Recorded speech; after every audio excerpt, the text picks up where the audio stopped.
अस्सलाम वालेकुम, जय हिंद, जय महाराष्ट्र मेरे भाइयों। काफ़ी दिनों से हम एक न्यूज़ बता रहे हैं, काफ़ी आपने देखे होंगे कि सबसे अहम मुद्दा हमारा है कि हज़रत टीपू सुल्तान रोड पे जो सर्वे नंबर 129 में कब्रिस्तान की आरक्षित डाली हुई जगहों पर कब्रिस्तान बनना चाहिए और मुसलमानों के हैंड ओवर वो जगह करना चाहिए। सबसे पहली बात हमने एक बताया था कि इसके अंदर कौन कौन से नेता है और कौन सा लीडर है जो कब्रिस्तान उनसे होना और किसी कौन से लीडर को नहीं होना, इस तरीके की हमने विश्लेषण किया। काफ़ी दिनों के बाद उसमें न्यूज़ आई, लगाते रहे, कई लोगों ने उसमें निवेदन दिया। इस तरीके से पहली निवेदन दिए हुआ है उसमें शेख जाकिर शेख सगीर नगर सेवक अर्दापुर, उसके बाद फिरोज पटेल जायका होटल वाले राष्ट्रवादी के, उसके बाद में शेख बशीर लाला जो सामाजिक कार्यकर्ता, फिर उसके बाद अल्ताफ़ अहमद एडवोकेट, उन्होंने निवेदन दी कि वो कब्रिस्तान की जगह, और मोहम्मद शाहरुख जो राष्ट्रवादी के, उन्होंने, यानी कि कुल मिला के उस पर आधा दर्जन लोगों ने उस पर निवेदन दिया, तकरार दी कि वो जगह मुसलमानों के हैंड ओवर किया जाए। मगर जिस तरीके से हमने वो जगह का बताते गए, उसमें हमने बताया कई दफ़ा कि उसके अंदर कांग्रेस के कुछ लीडर है, वही चाह रहे थे कि वहाँ पर कब्रिस्तान नहीं बनना। इसलिए लोगों में ऐसी चर्चा भी थी कि कहीं लीडरों ने उसके अंदर कब्रिस्तान का भी पैसा खाया, ऐसी अफवाह थी या चर्चा थी। वो सही है या गलत है वो आप फैसला कर सकते हैं। उसमें अब मेन अहम हमने जो निकाले उसकी स्टडी करते गया मैं, तो आज जाकर मुझे वो पेपर हाथ को लगे जिस तरीके से इसके अंदर कब्रिस्तान कौन कितने नेता ने कहा था होना और कौन से नेता ने कहा था कि नहीं होना। वो सबसे पहले मैं बताऊंगा आपको कि 2007-8 में मकबूल सलीम उप महापौर थे और नगर सेवक अनवर जावेद मरहूम वो थे। मकबूल सलीम अभी है हयात, और उन्होंने प्रस्ताव डाला गया था कि हजरत टीपू सुल्तान रोड पे जो 1.5 लाख की आबादी है यहाँ मुस्लिम की समुदाय की, वहाँ पर कब्रिस्तान करबला और ईदगाह पर जाना पड़ता है, तो काफ़ी दूर पड़ता है, इसलिए वहाँ पर एक जगह होना जो टीपू सुल्तान रोड के लोग भी है और नूरी चौक के लोगों को करीब पड़े। तो 2007-8 में मकबूल सलीम साहब ने और मरहूम अनवर जावेद साहब ने यहाँ पर 2007-8 के ठहराव जीबी में सर्वे जो ठहराव नंबर 50 सर्वे नंबर 129 के अंदर मंजूरी की थी कि यहाँ पर कब्रिस्तान की जगह दी जाए, और 30 लाख रुपये उसके अंदर मंजूरी भी किया था।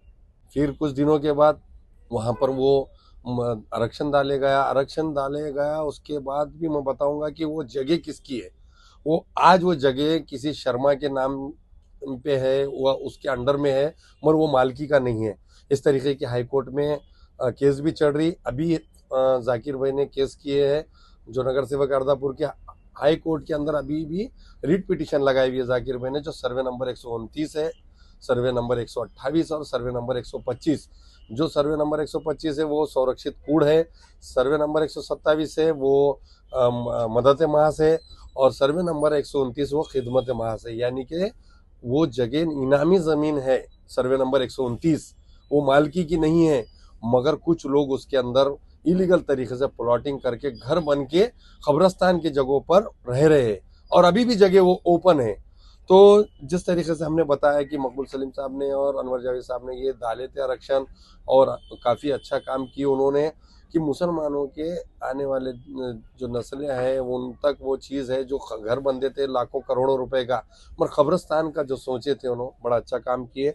उसके बाद जैसा ही ये ठहराव हुआ, 30 लाख रुपए मंजूरी की गई उसकी बाउंड्री के लिए, मगर कुछ साल बाद 2007-8 के बाद उसमें आया कहानी में ट्विस्ट। यहाँ पर 2011-2009 में फिर जीबी की मीटिंग हुई, तो उसमें बताया जाता है कि हमने जैसा बताया कि इसके अंदर आरक्षण उठाने वाला और उसका भी कुछ तड़जोड़ करने वाला कौन है। तो कई दफ़ा हमने बताया कि भाई नाम बोलेंगे, मगर अल्लाह बेहतर जानता है और आंखों काटे आ रहे हैं साहब। मगर हम बताने का रीज़न ये था कि हमने जब तक हमारे हाथ में पेपर नहीं आते जब तक हम नहीं बताएंगे।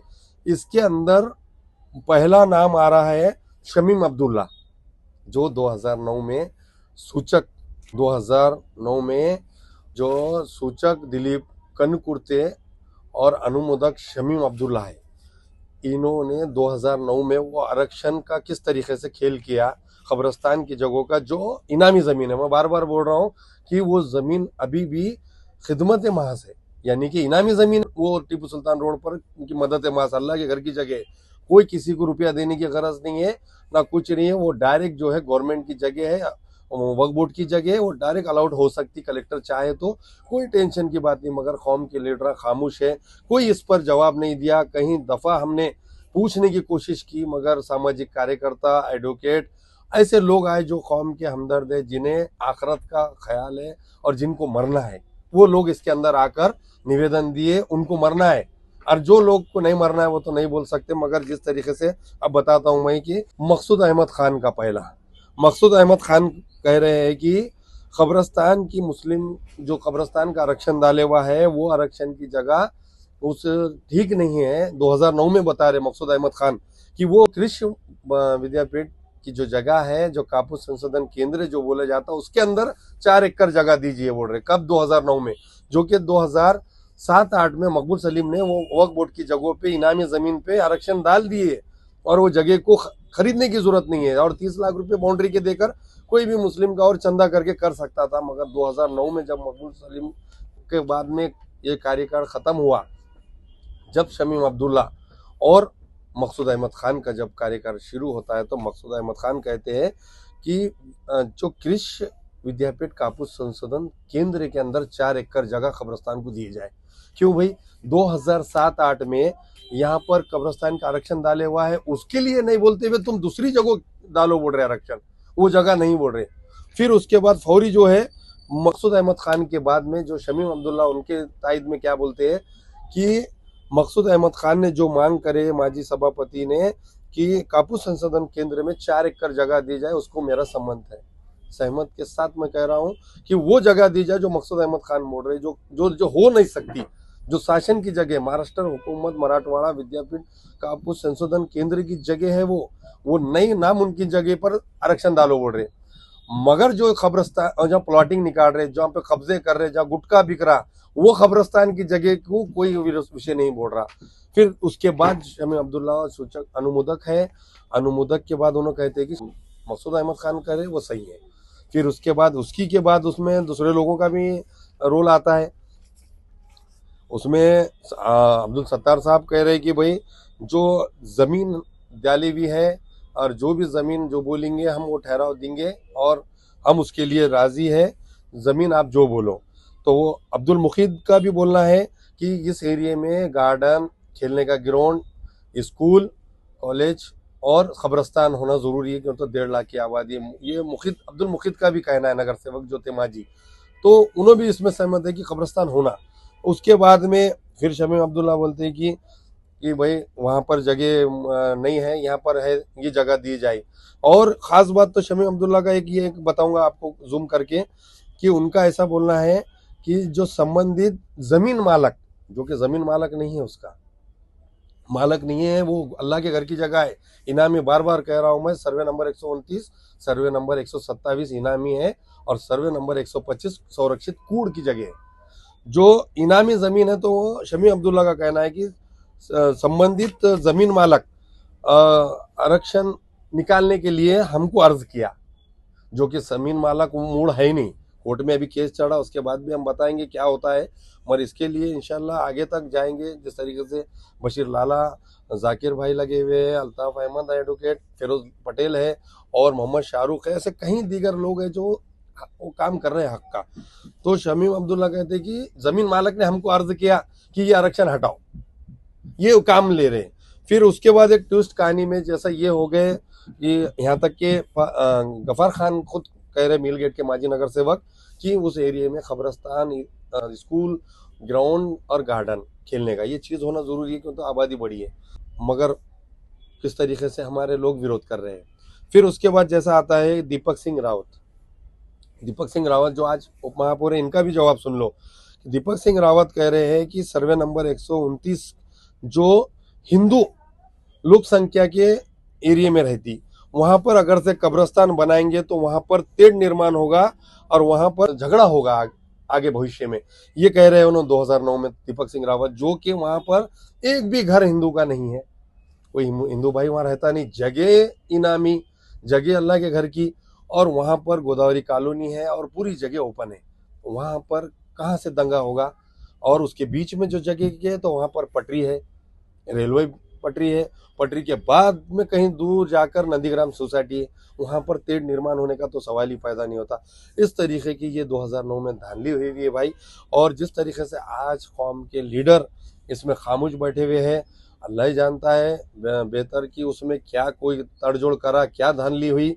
मगर उसके बाद जो पेपर है ये निकले हुए, ये आरक्षण उठाए हुआ जिस तरीके से बता रहे हैं, और ये आरक्षण डाले हुआ मकबूल सलीम आज भी है। तो हम ये कह रहे हैं कि जो इसके अंदर जो ये चीज़ जीबी में हुई, महानगर पालिका सर्वसाधारण इसमें जब जीबी में ये ठहराव हुआ, तो सभागृह के अंदर इसमें जो जो लोग हैं वो खुल के आना चाहिए।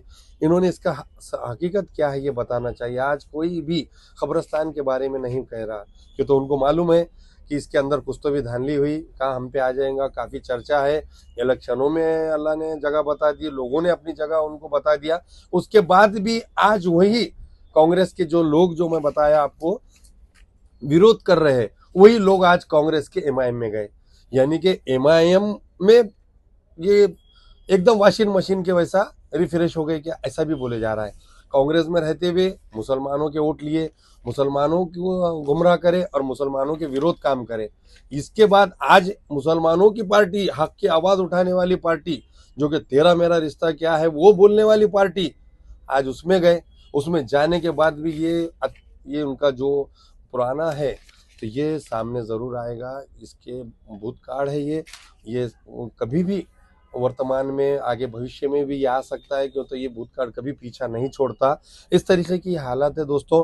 तो इसका हमारा भी यही कहना है कि ये जब भी जीबी होगी, ये ठहराव होगा, तो ये इनामी ज़मीन है और वो आसानी से मिल जा सकती है। यहाँ के एरिया में खेलने के लिए ग्राउंड नहीं है, बच्चे पैसे दे के खेलते हैं मैच। यहाँ पर गार्डन नहीं है, जो कि विसावा नगर में जाना पड़ता है। और खबरस्तान यहाँ पर आरक्षण डाले हुआ, वो मुसलमानों की हैंडवर्क नहीं कर रहे। इसलिए सबसे अहम, जो भी इसमें उस टाइम के नगर सेवक थे, जो आज के नगर सेवक है, कौम के हमदर्द है, कौम के लीडर है बोलते, इन्हों इस जगह के लिए और इस विषय पर आवाज़ उठाएंगे कि नहीं, हम आपको ज़रूर बताएंगे। कौन इसके अंदर आवाज़ देता है लब्बैक बोलकर, और कोई इसमें देता है क्यों, तो इसके अंदर पैसा लगने की कोई चीज़ नहीं है। बार बार मैं कह रहा हूँ कि ये ज़मीन अल्लाह के घर की है, और ये खिदमत महज ज़मीन है। 129 सर्वे नंबर, और उसके बाजू में भी 127, वो भी मदद महज है। यानी कि ये बचा रहे नहीं, अल्लाह का घर, खुद के घर करोड़ों के बंदे रहे, खुद की प्रॉपर्टी, बच्चों के लिए शादी खाने बंदे रहे, जो कि कभी मरने वाले नहीं है। उस तरीके की सोच रखते हुए ये अपना खुद का काम कर रहे हैं, मगर अल्लाह का, आखरत का, कौम का, समाज का अच्छा कुछ तो भी एक मुद्दा जो है वो उठाकर हम सोच रहे हैं कि भाई हमको तो मरना है, और इंशाअल्लाह हम मरने के लिए पैदा हुए, मौत का मज़ा चखना है। इसलिए हम ये काम हाथ में लिए हुए हैं, और इंशाअल्लाह ये जब तक, मुख्यमंत्री को भी ये निवेदन दिएगा बशीर लाला ने, और उसमें भी क्या आउटपुट आता है वो हम ज़रूर आपको बताएंगे। और इसके अंदर कौन आगे चढ़ के इसके विषय पर बोलता है, कौन सी पार्टी आती है, वंचित आती है, या कांग्रेस, या एमआईएम, राष्ट्रवादी, कौन कौन इसके अंदर मदद करता है, ये भी हम जरूर बताएंगे आपको। नांदेड़ से मैं शेख याया, माझा महाराष्ट्र।